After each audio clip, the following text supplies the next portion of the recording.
The detective novel Into the Woods, a detective's investigation into the dark and terrifying secrets of rural England. Chapter 1: The Disappearance in the Woods. Detective Johnson had heard his fair share of horror stories, but the case of the missing hikers in the woods outside of London had him on edge.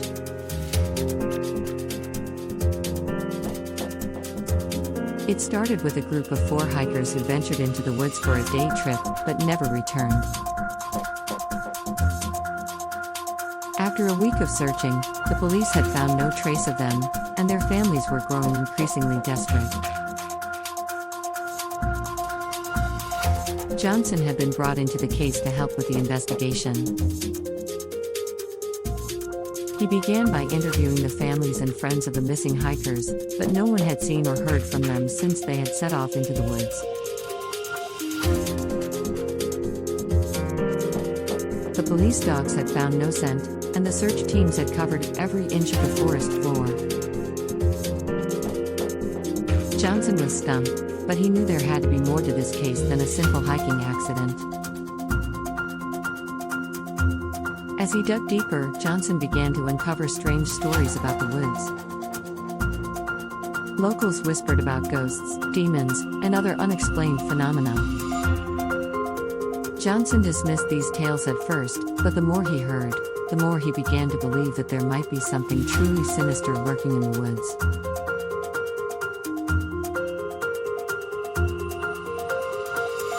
Chapter 2: The Cabin in the Woods.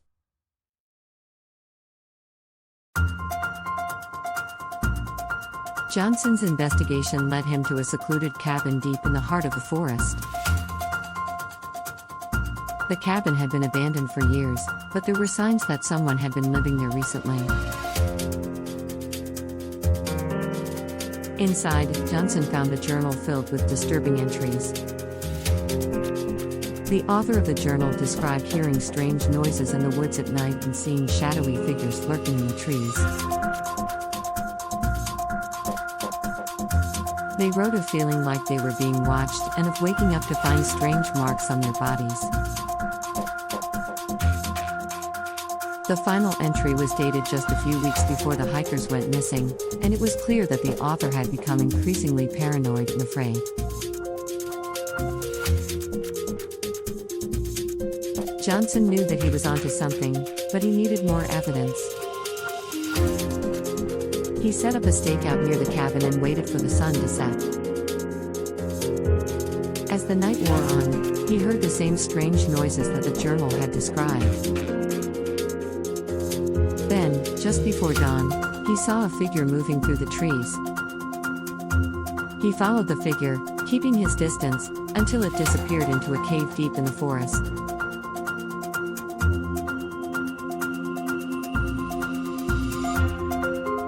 Chapter 3: The Cave.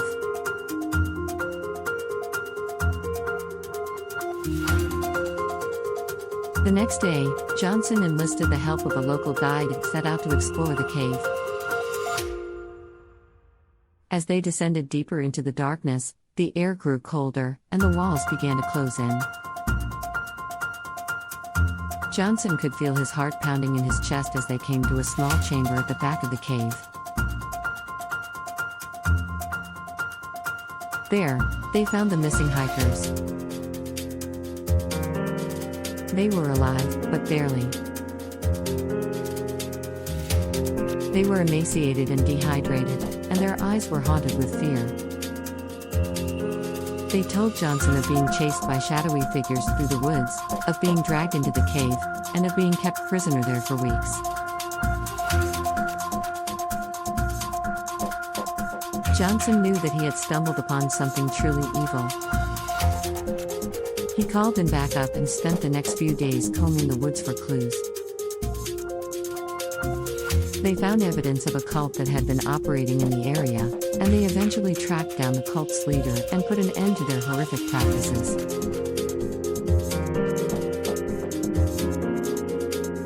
As for Johnson, he never forgot the case of the missing hikers. He continued to investigate strange occurrences in the woods, and he became known as the detective who wasn't afraid to confront the darkest of horrors.